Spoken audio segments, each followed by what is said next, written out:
Hello friends, welcome to UPSC guide 360। आज हम समझने वाले हैं कि इंडियन मार्केट तेजी से क्यों गिर रहा है और इसके कारणों को। अगर हम सबसे पहले कारण की बात करें फ्रेंड्स, तो वह है फॉरेन इंस्टीट्यूशनल इन्वेस्टर्स यानी फॉरेन पोर्टफोलियो इन्वेस्टर्स का सेल अप करना। फ्रेंड्स, फॉरेन इंस्टीट्यूशनल इन्वेस्टर्स पल भर के लिए, थोड़े समय के लिए किसी भी मार्केट में आकर के इन्वेस्ट करते हैं। वे जो पैसा लेकर के आते हैं उसको हॉट मनी के नाम से जाना जाता है, उसको फ्लाई बाई नाइट मनी के नाम से भी जाना जाता है, क्योंकि ये लॉन्ग टर्म के लिए इन्वेस्ट नहीं करते हैं, तुरंत पैसा कमाना चाहते हैं और थोड़ी सी भी अनसर्टेनिटीज इनको दिखती है तो फिर ये सेल अप करके बाहर चले जाते हैं। अगर हम दूसरे कारण को देखते हैं तो वह है weak domestic earning growth. Weak domestic earning growth friends, अगर हम जेएसडब्ल्यू स्टील के द्वारा पेश की गई रिपोर्ट को अगर हम देखते हैं तो इसने बताया कि पिछले क्वार्टर के क्रम में क्वार्टर 3 में लगभग 1800 करोड़ को इसको लॉस हुआ है। अगर हम तीसरे फैक्टर की बात करते हैं तो हाई इन्फ्लेशन यानी बढ़ती महंगाई। जब भी महंगाई बढ़ती है रुपये को कमजोर कर देती है। रुपया कमजोर होने का मतलब होता है परचेजिंग पावर घटना। जो सामान हमें 5 रुपए का मिल रहा था, अगर वह सामान 7 रुपए का मिलने लगा, इसका मतलब यह हुआ कि पैसे की जो खरीदारी है, पैसे की जो वैल्यू है वो डिक्रीज हो गई।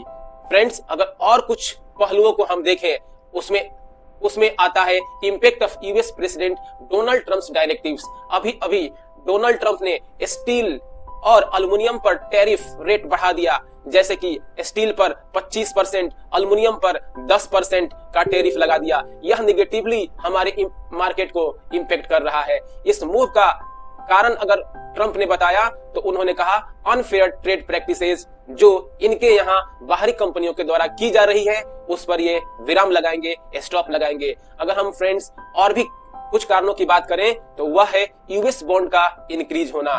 फ्रेंड्स, अगर हम बॉन्ड और स्टॉक यानी बॉन्ड यील्ड और स्टॉक मार्केट में रिलेशन देखते हैं तो दोनों में बिल्कुल अपोजिट रिलेशन होता है, इनवर्स रिलेशन होता है।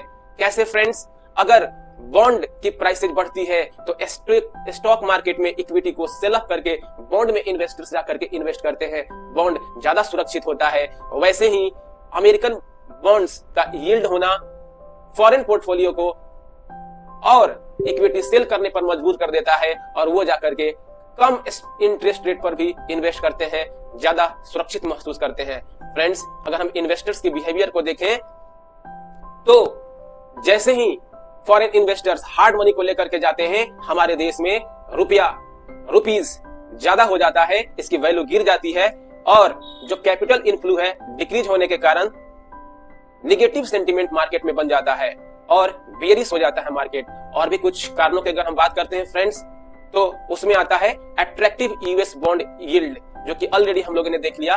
राइजिंग एफआईआई सेलिंग, वो भी हम लोगों ने देख लिया। और रुपये का कमजोर होना। फ्रेंड्स, अगर हम देखें तो कंटिन्यूअस, अगर हम पास्ट 1 मंथ को देखते हैं तो रुपया लगभग 86 को छूने वाला है डॉलर के कंपेयर में, यानी weaker rupee is also contributing to the downturn of Indian market economy. और भी कुछ बात करें फ्रेंड्स, क्या नियर टर्म में हमारा मार्केट सुधर सकता है? तो अगर हम देखें अनसर्टेनिटी है कहां पर, ग्लोबल टेंशन में। डोनाल्ड ट्रंप जब से अमेरिका के राष्ट्रपति बने हैं तब से वह अपनी पावर को शो कर रहे हैं, दुनिया को डरा धमका रहे हैं कि जो भी इन्वेस्टर्स हैं, जो भी बिजनेसमैन हैं, वो हमारे यहाँ आकर के इन्वेस्ट करें, अगर नहीं आते हैं तो उन पर वो टैरिफ लगा देंगे। यह डर मार्केट को सता रहा है और इन्हीं डर के कारण मार्केट फॉल कर रहा है, गिर रहा है।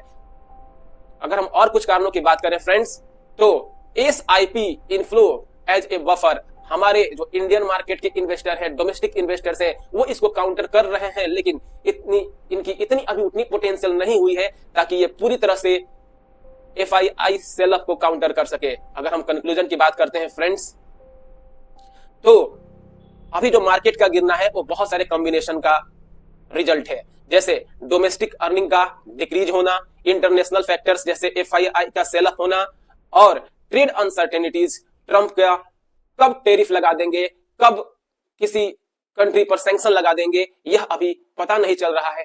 कुछ और समय बीतने के बाद मार्केट का आउटलुक कैसा होगा यह हमें पता चलेगा। अभी भी कितना करेक्शन होगा इसका हम पता नहीं लगा सकते हैं फ्रेंड्स, तब तक हम वेट करते हैं।